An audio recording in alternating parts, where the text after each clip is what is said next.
સુખી ડેમમાંથી હાલ પાણી છોડવામાં આવી રહ્યું છે. 15,000 ક્યુસેક પાણી આપણે છોડી રહ્યા છીએ. નીચાણવાળા ગામોને સચેત પણ કરાયેલા છે. હાલના તબક્કે તમામ જિલ્લાવાસીઓ તકેદારી રાખે, સાવચેતીના પગલાં તરીકે જ્યાં આવશ્યક ના હોય ત્યાં બહાર મૂવમેન્ટ ના કરે અને કોઈ કોઝવે કે જ્યાં પાણીમાં ઓવરટોપિંગ થયેલું હોય ત્યાં એને ઓળંગવાની પરિસ્થિતિ ઊભી ના થાય એ બાબતની તકેદારી રાખે. સાથોસાથ ભારજ નદીના બ્રિજમાં પણ અત્યારે હાલ પૂરતા વાહનોની મૂવમેન્ટ આપણે બંધ કરવામાં આવેલી છે, એટલે એ બાબતે પણ તકેદારી રાખીને કોઈ વાહન ચાલકો ત્યાંથી પસાર ના થાય. વૈકલ્પિક રૂટ જે ઉપલબ્ધ છે ત્યાંથી જ વાહનો પસાર થાય એ બાબતની તકેદારી તમામને રાખવા અનુરોધ કરવામાં આવે છે.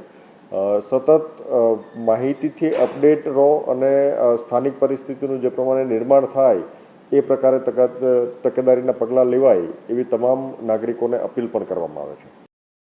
અવનવા રોજબરોજના સમાચાર જોવા માટે જોતા રહો બોડેલી નંબર 1 ન્યૂઝ ચેનલ. અને જો આપે અત્યાર સુધી આ ચેનલને સબસ્ક્રાઇબ ન કરી હોય તો સબસ્ક્રાઇબ કરો અને શેર કરો.